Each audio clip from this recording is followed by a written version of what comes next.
Hai semua, balik lagi ke channel YouTube aku. Kali ini aku akan membuat konten kedua, yaitu mengenai teori sastra. Buat yang belum kenal, aku akan memperkenalkan diriku kembali. Aku, Rin Wulandari, berasal dari Pendidikan Bahasa dan Sastra Indonesia Universitas Riau. Untuk materi teori sastra kali ini dibimbing oleh Bapak Dr. Syafrial MPD. Nah, kita akan langsung membahasnya ya. Untuk yang bertanya, apa sih teori sastra itu? Jadi, teori adalah cara, langkah, atau suatu sistem yang harus dipahami. Sedangkan sastra berasal dari bahasa susastra yang kemudian terjadi erosi bahasa dan menjadi sastra. Apa sih susastra itu? Jadi, susastra adalah tulisan yang baik. Susastra awalnya sebagai pelestarian budaya, pendokumentasian budaya, dan banyak lagi.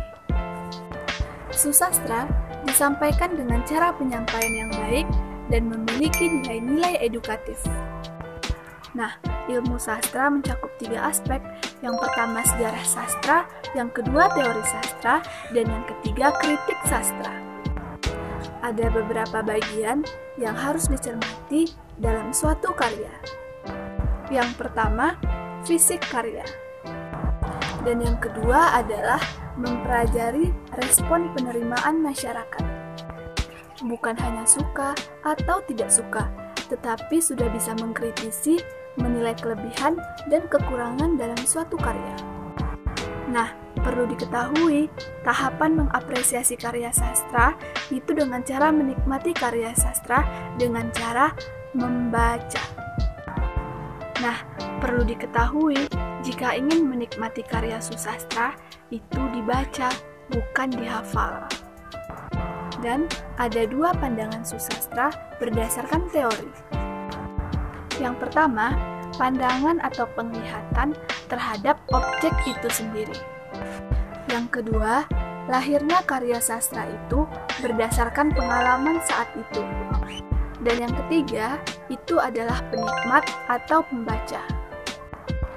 Perlu diketahui, sastra tidak menyajikan kepastian, tetapi menumbuhkan keberanian. Nah, ada 5 cara memandang suatu karya sastra. Yang pertama, hubungan karya sastra dengan pengarangnya. Yang kedua, hubungan sastra dan masyarakat pada saat itu. Yang ketiga, mengenali sastra itu sendiri. Yang keempat, mengaitkan pengarang, karya, dan masyarakat melalui pendekatan psikologis. Dan yang kelima, respon masyarakat. Dan untuk yang bertanya, kapan sih memakai teori dalam sastra? Jadi, memakai teori dalam sastra itu yang pertama, ketika menentukan definisi karya. Yang kedua, ketika memakai struktur pembangun karya. Dan yang terakhir, ketika menggunakan pendekatan sastra dalam analisis.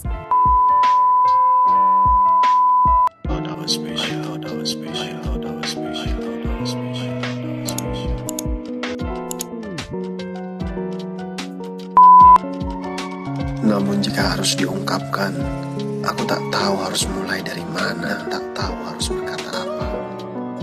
Seperti tersesat dalam kesetiaan menanti, namun entah mengapa, hati ini tak merasa keberatan. Aku mungkin mati rasa. Jika rindu tak bisa dijadikan doa, mungkin aku akan gila dengan air mata yang tak henti bercucur. Aku pikir kau peduli, aku harap kau peduli, kau seharusnya peduli. Aku pernah mengalami kecemburuan, tapi tak pernah ada yang semembakar ini. Yang datang, yang pergi, yang datang setelah pergi, dan yang tak lagi kuizinkan kembali. Yang tak pernah digenggam, justru yang paling butuh perjuangan untuk dilepaskan sendirian. Sekian yang dapat saya sampaikan mengenai ringkasan singkat mengenai teori sastra. Jangan lupa like, comment, and subscribe, dan tunggu materi berikutnya. Semoga materinya bermanfaat dan mudah dipahami. Akhir kata, wassalamualaikum warahmatullahi wabarakatuh. Sampai jumpa di materi selanjutnya.